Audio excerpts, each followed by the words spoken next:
Partai Golkar buka suara soal OTT KPK Cagup Bengkulu. Polisi benarkan Alwin Jabarti Kemas hingga mantan komisaris BUMN jadi tersangka judol Komdigi. Asis Kevin Dix bawa Copenhagen kuasai Liga Denmark. Halo, selamat pagi pemirsa, apa kabar Anda hari ini? Berita Nasional Pagi kembali hadir ke hadapan Anda. Selain 3 informasi tadi, kami juga masih mempunyai beragam informasi menarik lainnya. Bersama saya Ishakan, kita simak Berita Nasional Pagi selengkapnya. Informasi pertama pemirsa, Presiden Prabowo Subianto menunjukkan perhatian kepada Menteri Keuangan Sri Mulyani yang kedinginan di London, Inggris. Momen ini terjadi saat rombongan Presiden usai menghadiri CEO Roundtable Forum.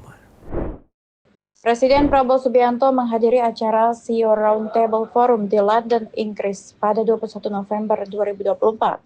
Saat Presiden dan rombongan akan memberikan keterangan pers, Prabowo menunjukkan perhatiannya kepada Menteri Keuangan Sri Mulyani yang keluar tanpa menggunakan mantel hangat. Sri Mulyani mengenakan baju batik biru tua berlengan pendek, berbeda dengan menteri lain yang menggunakan jas dan syal. Prabowo segera meminta Sri Mulyani untuk mengenakan mantel hangat dan meminta para staf membantunya. CEO Roundtable Forum menjadi ajang strategis untuk menunjukkan keseriusan pemerintah Indonesia mendorong investasi dan pertumbuhan ekonomi.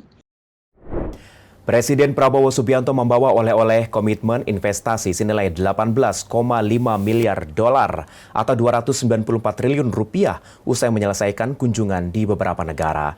Hal ini disambut baik oleh Ketua MPR Ahmad Muzani yang dinilai capaian tersebut dapat menjadi dorongan positif bagi perekonomian nasional. Presiden Prabowo Subianto telah tiba ke tanah air usai melakukan kunjungan kenegaraan pada beberapa waktu lalu. Dalam kunjungan kenegaraannya, Presiden Prabowo berhasil membawa oleh-oleh ke tanah air, yakni komitmen investasi sebesar 18,5 dolar atau 294 triliun rupiah. Hal ini disambut baik oleh Ketua MPR Ahmad Muzani yang dinilai capaian tersebut dapat menjadi dorongan positif bagi perekonomian nasional. Muzani mengatakan hasil kunjungan itu tidak hanya menunjukkan hubungan diplomasi yang kuat, tetapi juga memberikan harapan untuk peningkatan investasi di berbagai sektor strategis di Indonesia. Ya, insya Allah itu sesuatu yang membuat optimisme kita sebagai bangsa. Insya Allah mudah-mudahan ekonomi kita makin menggeliat, makin bergairah. Dari Jakarta, Anggada Agung, Berita Nasional TV. Ya, mengaku prihatin dan khawatir merajalelanya judi online, anggota Komisi 1 DPR RI Sukamta mengusulkan pihak TNI turun tangan ikut memberantas praktik judi online di tanah air. Bahkan Sukamta meminta Menteri Pertahanan RI Syafri Samsudin meneruskan permintaan tersebut untuk disetujui oleh Presiden Prabowo Subianto.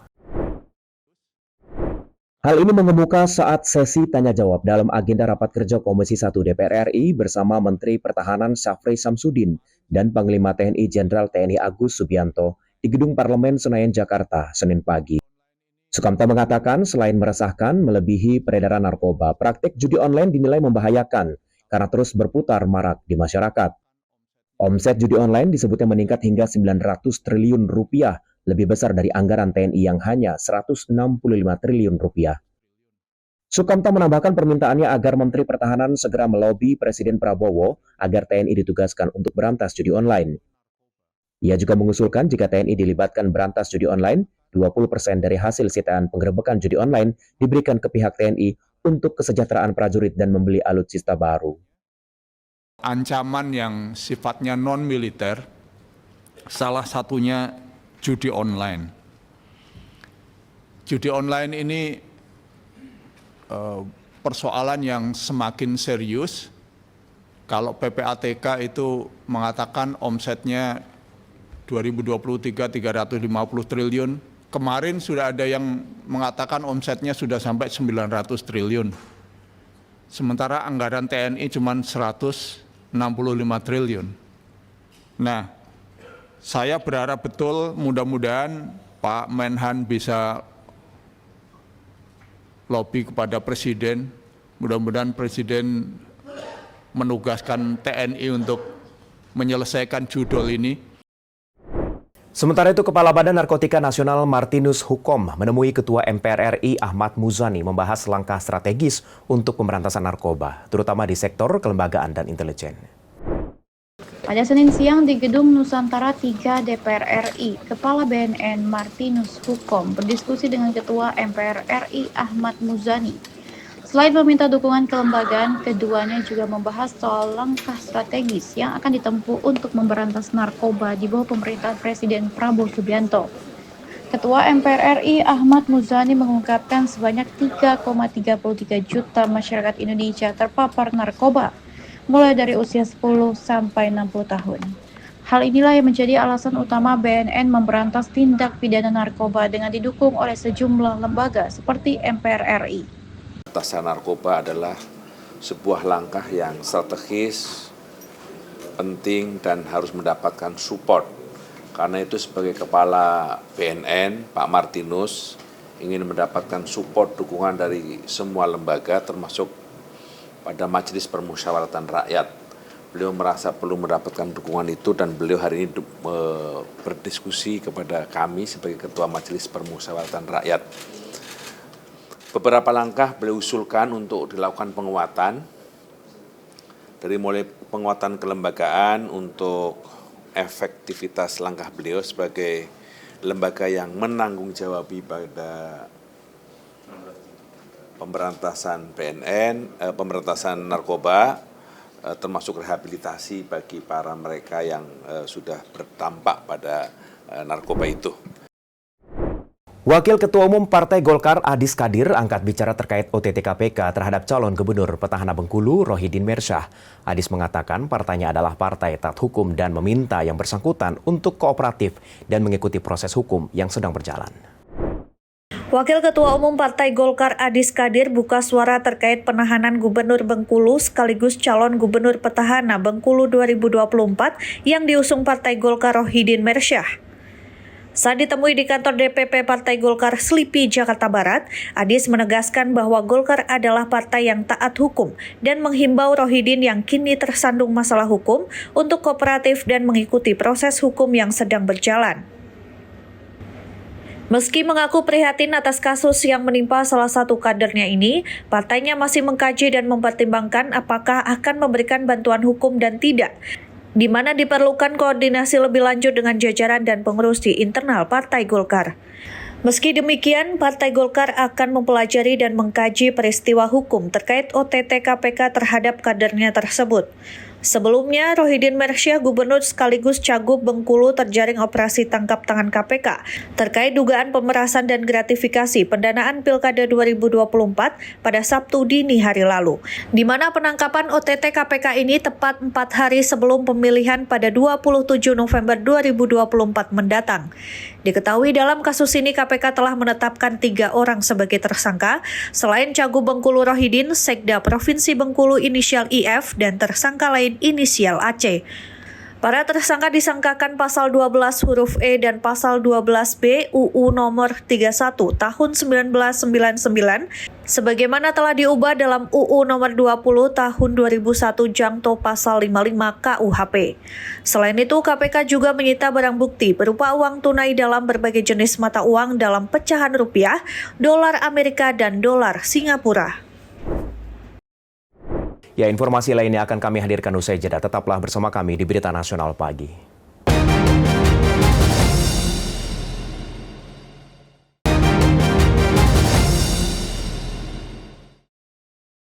Ketua Bawaslu RI Bagja Rahmat beserta jajaran terkait telah menghadiri rapat persiapan terakhir pemungutan dan perhitungan suara. Selain itu, dirinya juga sudah melakukan koordinasi untuk mitigasi titik kerawanan pemilu. Dalam menyambut pesta demokrasi atau pilkada yang akan berlangsung pada tanggal 27 November, Bawaslu RI beserta jajaran terkait telah melaksanakan rapat persiapan terakhir pemungutan dan penghitungan suara yang dihadiri oleh seluruh penyelenggara pemilu, baik di tingkat provinsi maupun kabupaten kota. Dalam rapat tersebut, Bawaslu telah berkoordinasi bersama Kapolda dan Kapolres untuk melakukan mitigasi terhadap indeks kerawanan yang berpotensi terjadi di lingkungan provinsi maupun kabupaten kota. Hal itu disampaikan Ketua Bawaslu RI Rahmat Subagja saat konferensi pers terkait persiapan pilkada di Mabes Polri Senin pagi. Selain itu, Subagja juga mengatakan dalam 3 hari ini bersama Polri seluruh Indonesia telah melakukan patroli pengawasan terhadap seluruh hal-hal yang tidak diinginkan pada pilkada nanti, terutama terkait praktik-praktik politik uang. Selain itu, Subagja juga mengatakan dalam 3 hari ini bersama Polri seluruh Indonesia telah melakukan patroli pengawasan terhadap seluruh hal-hal yang tidak diinginkan pada pilkada nanti, terutama praktik-praktik politik uang, pengerahan massa, dan yang lain-lain. Pers yang kami hormati, alhamdulillah hari ini diinisiasi oleh Mabes Polri, kami melakukan rapat persiapan terakhir untuk pemungutan suara dan penghitungan suara dan dihadiri oleh seluruh penyelenggara pemilu, baik di tingkat provinsi maupun kabupaten kota. Kami berterima kasih pada Pak Kapolri dan Pak Panglima yang telah memberikan arahan kepada seluruh jajaran polisi dan TNI dalam membantu kesiapan penyelenggara pemilu. Tadi sudah disampaikan oleh Pak Afif, seluruh kesiapan KPU di tingkat provinsi dan kabupaten kota. Dan kami juga telah berkoordinasi dengan Pak Kapolri beserta seluruh jajaran dari tingkat Kapolda sampai dengan Kapolres. Kita beralih ke informasi lain, pemirsa 3 orang komplotan maling beraksi di ruko Jalan Cideng Timur, Petojo, Jakarta Pusat pada Minggu dini hari. Mereka berusaha mencuri plat besi berukuran besar, namun setelah gagal mereka akhirnya mengambil plat besi tutup pompa air dan melarikan diri dengan bajai. Sebuah ruko di Jalan Cideng Timur, Gambir, Jakarta Pusat menjadi sasaran aksi komplotan maling pada Minggu 24 November 2024 sekitar pukul 20 waktu Indonesia Barat. 3 orang pelaku yang melakukan pencurian terlihat datang dengan menggunakan bajai. Kedatangan mereka di tengah malam untuk menghindari keramaian. Komplotan maling ini terlebih dahulu memantau situasi di sekitar ruko. Salah satu pelaku terlihat masuk ke area ruko dengan cara memanjat pagar. Sesampainya di dalam, ia mencoba mengangkat plat besi berukuran lebih dari 1 meter. Meski sudah berusaha keras, namun usahanya gagal. Lalu pelaku tersebut memanggil rekannya yang lain tapi tetap gagal, meskipun sudah menggunakan linggis.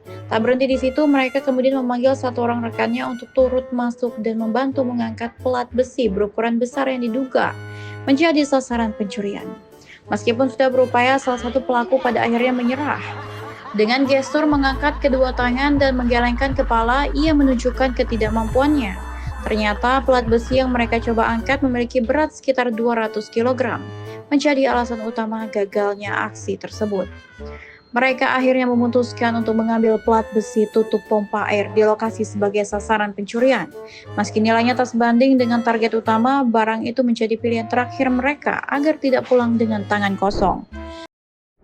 Aksi balap liar melibatkan ratusan pemotor terjadi di perempatan Universitas Al-Azhar, Kebayoran Baru, Jakarta Selatan pada Minggu malam. Seorang pesepeda nyaris menjadi korban insiden tersebut. Sejumlah pemotor melakukan aksi balap liar di perempatan Universitas Al-Azhar, Kebayoran Baru, Jakarta Selatan. Dalam aksi tersebut mereka menggunakan motor metik maupun manual dan melaju ke arah Bundaran Senayan. Balapan liar itu menarik perhatian ratusan pemotor yang memadati lokasi, baik di pinggir jalan maupun hingga ke tengah jalan. Kondisi ini semakin memperparah situasi lalu lintas di kawasan tersebut. Seorang pesepeda yang kebetulan melintas di lokasi hampir tertabrak oleh salah satu peserta balap liar. Aksi ini menimbulkan keresahan karena membahayakan keselamatan pengguna jalan lainnya.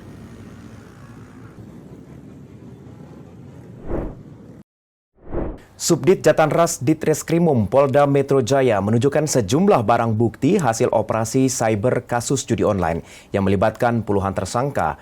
Ke-24 tersangka mempunyai peran masing-masing dalam mengatur upaya pencegahan, pemblokiran situs judi online yang melibatkan pegawai Kementerian Komunikasi dan Digital serta puluhan orang warga sipil. Sejumlah barang bukti hasil pengungkapan operasi cyber terkait pemberantasan judi online di lingkungan Kementerian Komunikasi dan Digital disita oleh Ditreskrimum Polda Metro Jaya. Sejumlah uang sebanyak 72 miliar rupiah dari beberapa pecahan mata uang serta barang-barang berharga bernilai puluhan juta juga disita oleh pihak kepolisian. Di antaranya beberapa kendaraan mewah roda 2, dan roda 4 juga tidak luput dari sitaan pihak Subdit Jatanras Ditreskrimum Polda Metro Jaya. Dari pemeriksaan yang dilakukan, ke-24 tersangka yang diamankan mempunyai peran masing-masing dalam upaya pencegahan pemblokiran situs judi online dari Kementerian Komunikasi dan Digital.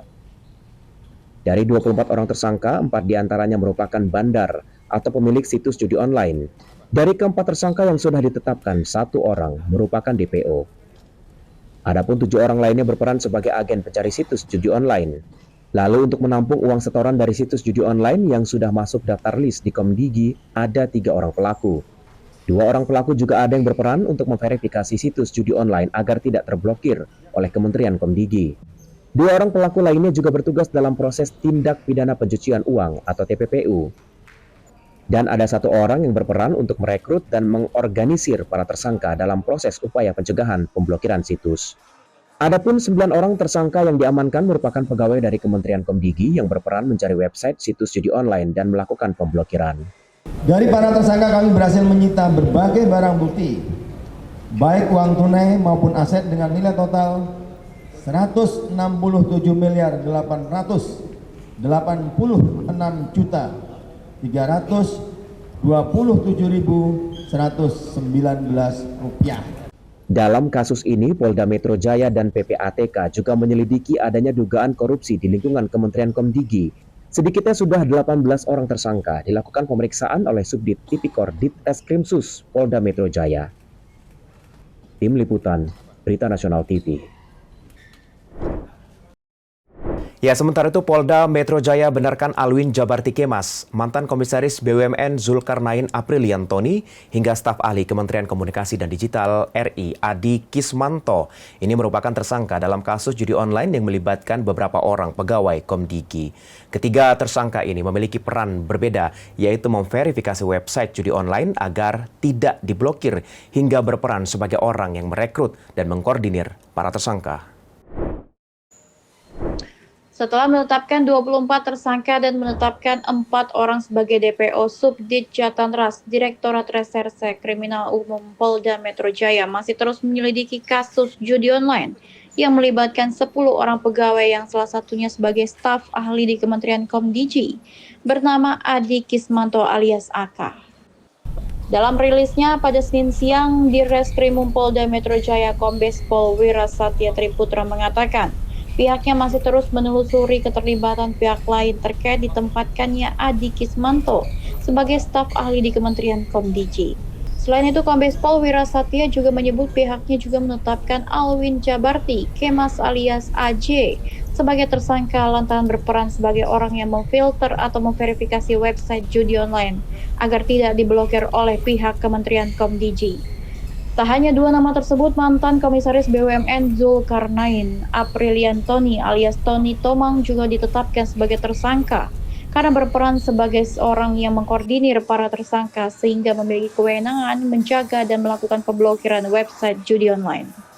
Yang pegawai Komdigi ada 9, sedangkan yang 1 orang itu statusnya adalah staf ahli.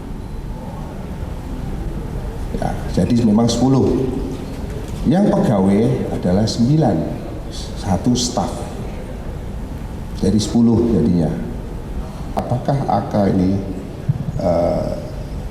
yang merupakan staf ahli ini ditunjuk langsung? Ini kami masih telusuri.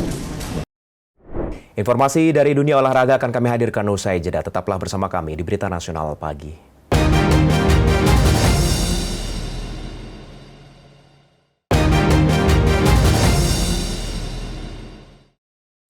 Jelang pencoblosan 27 November esok, sebanyak 411 personil Polres Jayapura Kota diterjunkan untuk mengamankan pemungutan suara di 575 TPS di Kota Jayapura.